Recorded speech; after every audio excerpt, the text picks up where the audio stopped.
dan selamat berjumpa kembali dengan saya Ibu MC Silalahi. Sekarang kita belajar mengenai pengaruh agama dan budaya Islam di Indonesia.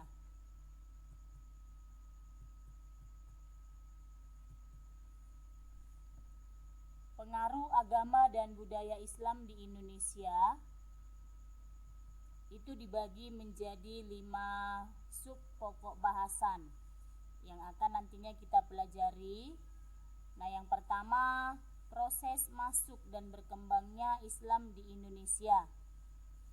Yang kedua, saluran-saluran atau cara-cara Islamisasi. Ketiga, golongan pembawa dan penerima Islam di Indonesia. Yang keempat, kerajaan-kerajaan Islam di Indonesia. Dan yang terakhir, yang kelima, bukti pengaruh Islam di Indonesia.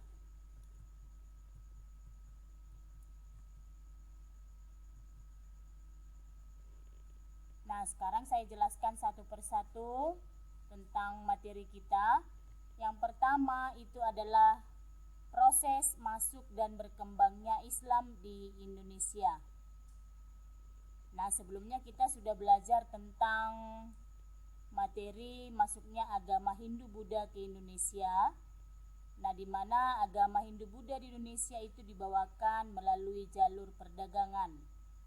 Nah, sama halnya yang dilakukan oleh proses masuknya agama Islam ke Indonesia. Nah, itu nanti disampaikan oleh beberapa orang-orang yang melakukan perdagangan di Indonesia. Nah, selain mereka melakukan perdagangan di Indonesia yang menjadi proses masuknya Islam ke Indonesia, yang menjadi bukti-bukti proses masuk dan berkembangnya Islam di Indonesia, itu kita lihat sebagai berikut. Yang pertama, berita Cina dari dinasti Tang. Yang kedua, berita Jepang dari tahun 749 Masehi. Yang ketiga, batu nisan Fatimah binti Maimun di Gresik. Keempat, berita Marco Polo dari Venesia atau Italia. Kelima, makam Sultan Malik al-Saleh yang meninggal pada bulan Ramadan tahun 676 Hijriah atau 1297 Masehi. Keenam, berita dari Mahwan. Ketujuh, kompleks makam Tralaya di Trowulan atau tepatnya di daerah Mojokerto. Nah, kedua kita sampai kepada saluran-saluran atau cara-cara Islamisasi. Proses masuknya Islam ke Indonesia itu dilakukan dengan 5 saluran ataupun cara-cara masuknya Islam ke Indonesia. Yang pertama, melalui perdagangan. Nah, seperti yang saya jelaskan tadi, agama Islam dibawakan oleh orang-orang pedagang yang dilakukan secara perdagangan. Yang kedua, perkawinan. Yang ketiga, melalui pendidikan di pondok pesantren. Yang keempat, melalui seni budaya. Yang kelima, ajaran tasawuf. Yang ketiga, golongan pembawa dan penerima Islam. Nah, di dalam materi kita yang ketiga, di sini ada 2 yang harus kita ketahui. Yang pertama, siapakah golongan pembawa Islam ke Indonesia? Dan yang kedua, siapakah yang penerima Islam di Indonesia? Nah, yang pertama, golongan pembawa Islam ke Indonesia itu adalah dibawa oleh para pedagang, para mubalik, dan para kelompok sufi hingga para wali. Nah, di sini ada para wali, nanti ada penjelasan di bawah tentang siapa-siapakah yang dimaksud dengan para wali. Nah, jadi perlu kita ketahui para wali yang dimaksud, nah itu disebut sebagai wali songo ataupun 9 wali. Nah, para wali ini disebut sebagai sunan. Nah, mereka adalah orang-orang yang membawa agama Islam dan menyebarkan agama Islam ke Indonesia. Nah, kemudian yang kedua, orang-orang atau golongan penerima Islam di Indonesia adalah golongan raja dan bangsawan, golongan masyarakat daerah yang ada di pesisir, dan masyarakat yang ada di pedalaman. Nah, di sini bisa kita perhatikan seperti yang saya katakan tadi, para wali yang terkenal itu disebut sebagai wali songo atau 9 wali. Nah, di sini wali songo atau 9 wali disebut sebagai sunan.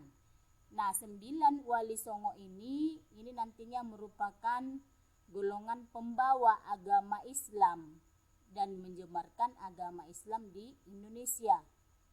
Nah, adapun 9 wali yang dimaksud tersebut adalah 1. Sunan Maulana Malik Ibrahim. Kedua, Sunan Ampel. Yang ketiga, Sunan Bonang.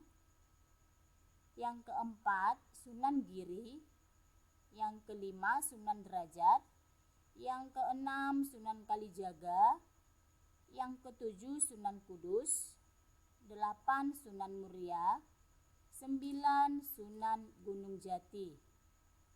Nah, sekarang kita masuk kepada agama Islam itu cepat diterima dan berkembang dengan baik di Indonesia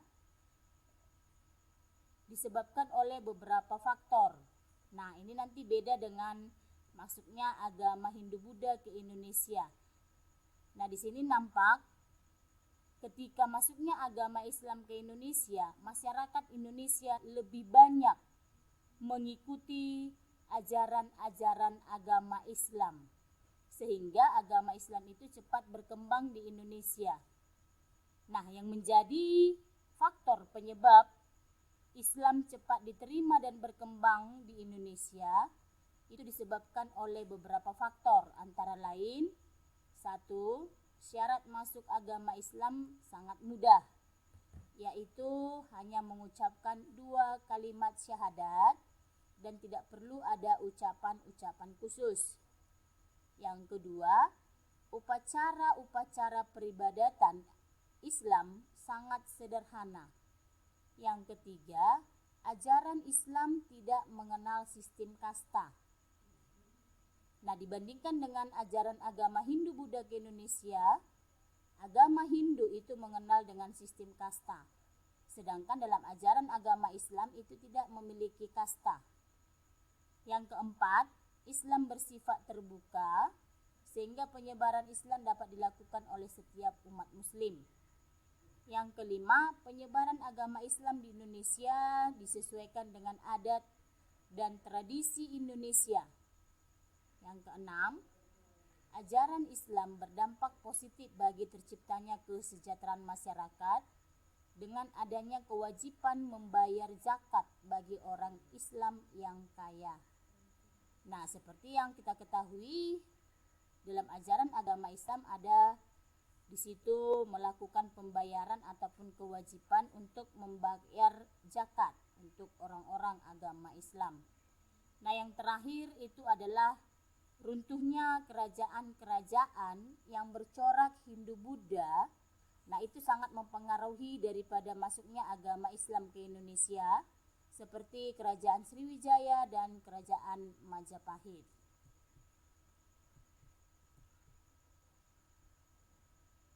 Nah, kita masuk kepada yang keempat, yaitu kerajaan-kerajaan Islam di Indonesia.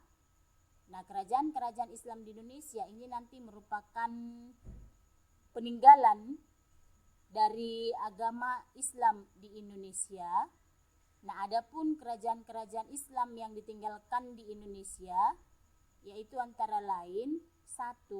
Kerajaan Samudra Pasai, B. Kerajaan Aceh, C. Kerajaan Demak, D. Kerajaan Mataram, E. Kerajaan Banten, F. Kerajaan Goa Talo, dan G. Kerajaan Ternate dan Tidore. Nah, itu adalah merupakan hasil peninggalan kerajaan Islam di Indonesia. Nah, kita sampai kepada yang terakhir, yaitu mengenai yang kelima, bukti pengaruh Islam di Indonesia.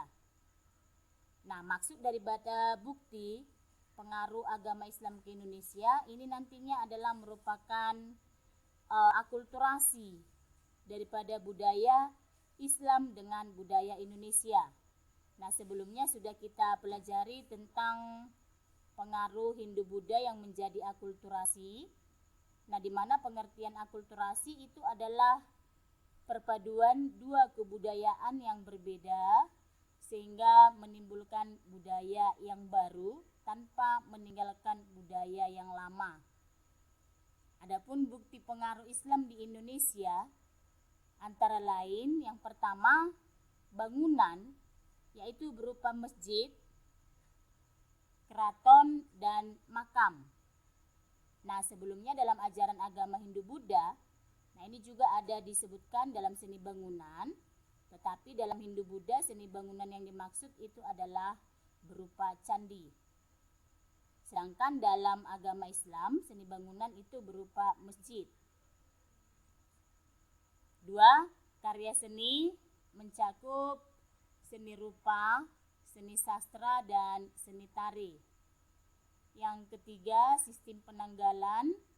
Nah, ini terdapat seperti kalender Jawa yang dibuat dengan perhitungan peredaran bulan. Yang keempat, sistem pemerintahan yang bercorak Islam yang tampak pada Kesultanan Samudra Pasai dan Kesultanan Demak. Kelima, upacara-upacara seperti sekaten, syukuran, selametan, haul, dan lain sebagainya. Nah, inilah yang merupakan materi kita pada hari ini.